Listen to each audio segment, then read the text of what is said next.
Okay, in this video, we're going to discuss section 17.5 and 17.6. We're going to get into the concept of an electric field.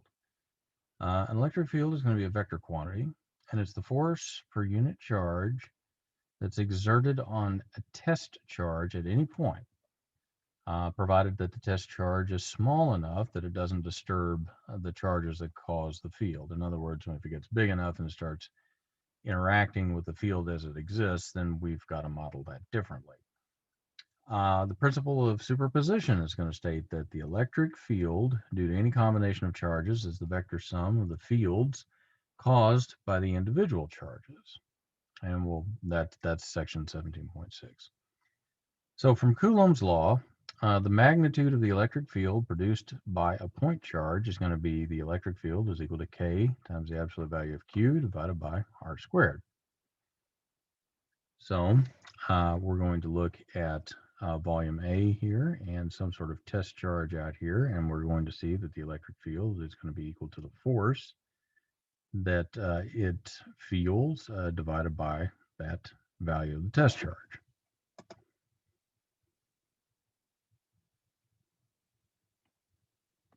Okay.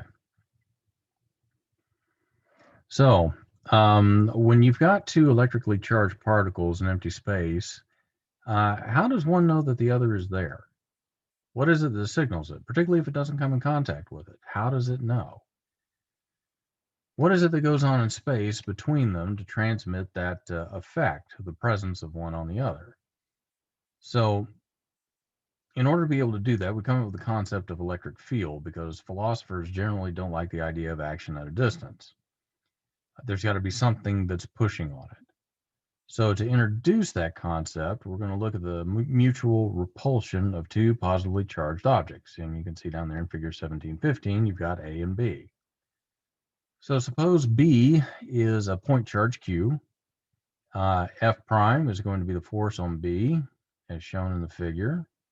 One way to think about this is action at a distance force. That is a force that acts across empty space without needing any matter or any medium to transmit through.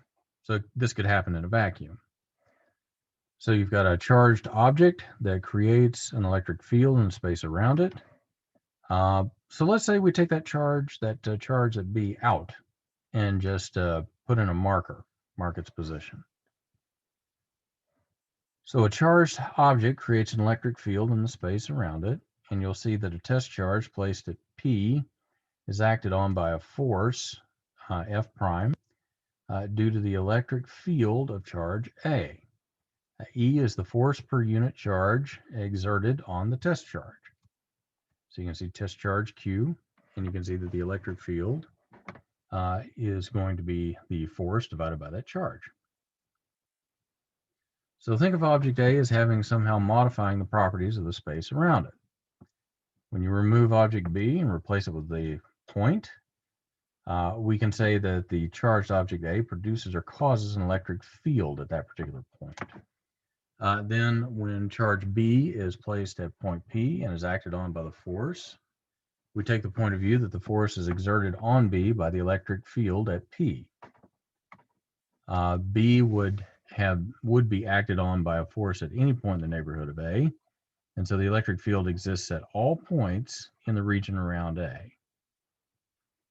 We could also say the point charge B sets up an electric field which exerts a force on A. So to find out experimentally whether there is an electric field at a particular point, we place a charged object, which we'll call a test charge, at the point. And if we find that the test charge experiences a non-zero electric force, then we know we've got an electric field. Force is a vector quantity, so electric field is also a vector quantity. Note the use of bold-faced letters with arrows. So in other words, to define the electric field at any point, we're going to place a test charge and measure the electric force on it. We're going to define this to be equal to this divided by this. That's where this comes from. So the force of a positive test charge points in the direction of the electric field.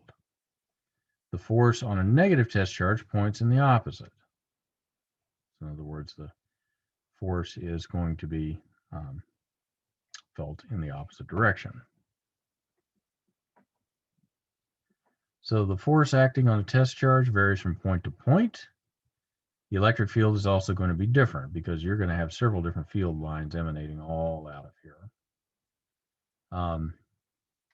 That is going to put together something called a vector field, or a vector quantity associated with every point in the region in space. So you're going to see a different electric field vector depending on where you put the point around here.